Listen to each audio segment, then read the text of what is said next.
अस्सलाम वालेकुम dear students, मैं हूं आपकी टीचर डॉक्टर अनम और आज हम पढ़ेंगे डिफाइन पायरेक्सिया के बारे में। अब पायरेक्सिया क्या है? पायरेक्सिया निकला है ग्रीक वर्ड से, ग्रीक वर्ड जो कि है पायरोस।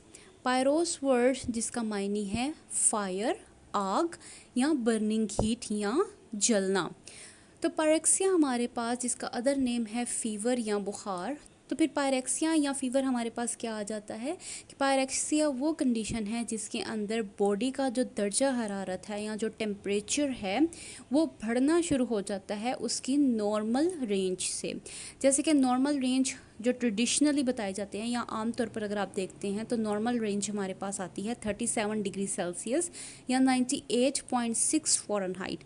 अगर बॉडी का टेम्परेचर इस नॉर्मल पॉइंट से बढ़ जाता है तो इसका मतलब है कि उस पर्सन को या उस इंसान को पायरेक्सिया हो गया है या उसे फीवर हो गया है। अब ये बॉडी टेम्परेचर जो है 37.8 डिग्री सेल्सियस जो कि 100 फ़ारेनहाइट तक चला जाता है। 100 से जैसे ही 100 पे या 100 से जैसे ही टेम्परेचर ऊपर जाना शुरू करता है तो इसका मतलब है कि उस पर्सन को फीवर हो गया है। अब ये टेम्परेचर का बढ़ना एक्चुअली में क्या कंसीडर किया जाता है कि ये ख़तरनाक है, लेकिन ये बॉडी का एक नेचुरल डिफेंस मैकेनिज़्म है। नेचुरल डिफेंस मैकेनिज़्म का मतलब है कि जैसे ही कोई बैक्टीरिया या कोई ऐसा पैथोजन जिस्म के अंदर एंटर होता है जो बीमारी पैदा करता है तो उसको ख़त्म करने के लिए सबसे पहले बॉडी का जो दफ़ाही निज़ाम है वो क्या करेगा कि बॉडी में टेम्परेचर को इंक्रीज़ करना शुरू कर देगा और फीवर या पायरेक्सिया बना देगा। अब पायरेक्सिया की सिम्टम्स क्या होती हैं, क्या उसकी क्या अलामात हैं? सबसे पहले आ जाता है स्वेटिंग, यानी कि बहुत ज़्यादा पसीना आता है, सर्दी लगती है, कपकपाहट आ जाती है। इसके अलावा सर में दर्द होना, पट्ठों में दर्द होना, भूख का ख़त्म हो जाना। इसके अलावा इरिटेबिलिटी यानी कि चिड़चिड़ाहट, डिहाइड्रेशन, नमकियात का या पानी की कमी हो जाना और इसके अलावा कमज़ोरी महसूस होना, ये सारी अलामात हैं पायरेक्सिया की। अब पायरेक्सिया किस वजह से होता है? इसका सबसे बड़ा जो कोज़ है या सबसे बड़ा जो रीज़न है पायरेक्सिया होने का वो है इन्फेक्शन। ये इन्फेक्शन वायरस की वजह से भी हो सकती है और ये बैक्टीरिया की वजह से भी हो सकती है। इसके अलावा हीट एग्जॉशन यानी कि बहुत ज़्यादा आपने काम कर लिया जिसकी वजह से आप बहुत ज़्यादा थकावट का शिकार हो गए हैं, ये भी पायरेक्सिया कोज़ कर सकता है।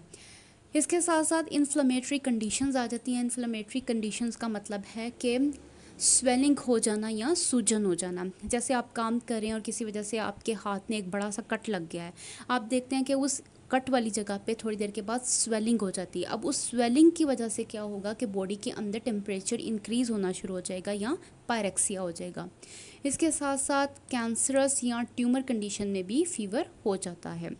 अब ये पायरेक्सिया एक्चुअली में होता क्या है, ऐसा क्या करते हैं पैथोजेंस कि जिसकी वजह से पायरेक्सिया हो जाता है? सबसे पहले क्या होता है कि हमारे पास जो ल्यूकोसाइड्स हैं जिनको हम वाइट ब्लड सेल्स कहते हैं, जब भी इन्फेक्शन होता है वो नंबर में इंक्रीज़ हो जाते हैं और इसके साथ साथ हमारे पास एक ख़ास किस्म का केमिकल बनता है जिसको हम पायरोजिन्स कहते हैं। अब ये पायरोजिन्स बनता है दो तरह के सेल्स की वजह से, एक होते हैं पैथोजेंस और एक होते हैं ब्लड सेल्स। यहाँ ब्लड सेल्स हमारे पास ल्यूकोसाइड्स आ जाते हैं। सबसे पहले क्या होगा कि एक्सोजिनस पायरोजिन्स, एक्सोजिनस का मतलब है जो बाहर से पायरोजिन्स आ रहे हैं, जो इस केस में पैथोजिन्स आ जाते हैं यानी कि बैक्टीरिया या वायरस, वो बॉडी के अंदर एंटर करते हैं। जैसे ही वो बॉडी के अंदर एंटर करेंगे तो अपनी बॉडी को डिफेंड करने के लिए या अपनी बॉडी के दिफा के लिए जो ब्लड सेल्स हैं, जो कि वाइट ब्लड सेल्स हैं जिनमें न्यूट्रोफिल्स और मैक्रोफेजेस आ जाते हैं, वो क्या करेंगे, वो एक्टिवेट हो जाते हैं। ये दोनों सेल्स जो हैं वो इम्यून सेल्स कहलाते हैं या इम्यून सिस्टम का हिस्सा है। इम्यून सिस्टम वो जो आपकी बॉडी को डिफेंड करता है।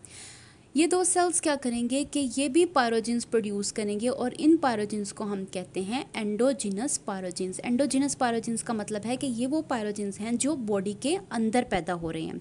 एक वो पायरोजिन्स थे जो बाहर से आए थे, जो कि हमारे पास बैक्टीरिया या वायरस थे। एक वो पायरोजिन्स हैं जो बॉडी ने खुद पैदा किए हैं।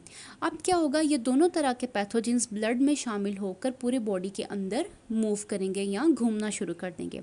अब वो ब्लड जिसके अंदर ये पायरोजिन्स हैं जब ब्रेन के हाइपोथैलेमस में पहुंचेगा तो वहाँ पर जाकर उसका जो सेट पॉइंट है, जो नॉर्मल सेट पॉइंट है जो कि 37 डिग्री सेल्सियस है, उसको वहाँ से हटा देगा या उसको वहाँ से चेंज कर देगा।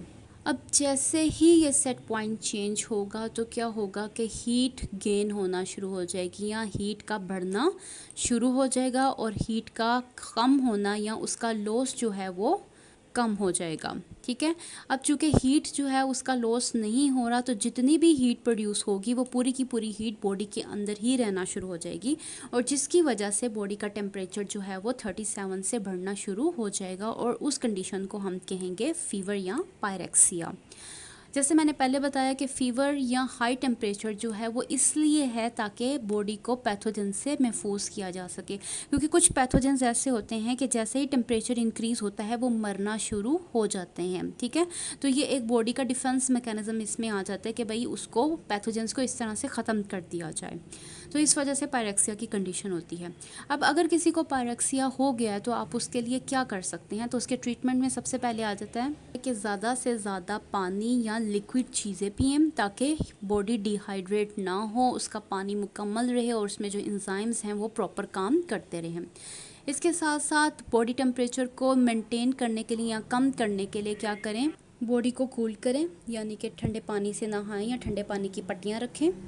इसके साथ साथ हथेली को या पाँव के जो तलवे होते हैं उसको रगड़ें ताकि अंदर जो टेम्परेचर है वो प्रॉपर वे में मूव करे पूरी बॉडी में, ताकि टेम्परेचर एक जैसा हो जाए और इसकी वजह से क्या होगा कि एक जगह पे जो आपके इंटरनली टेम्परेचर बिल्डअप हो रहा था वो भी नॉर्मल हो जाएगा।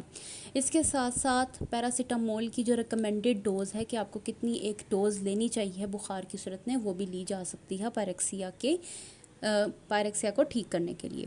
तो ये था हमारा आज का लेसन डिफाइंड पायरेक्सिया पर। अगर इससे रिलेटेड आपके पास कोई क्वेश्चन है तो आप मेरे से पूछ सकते हैं कमेंट सेक्शन में। मैं मिलती हूँ आपको अगली वीडियो में।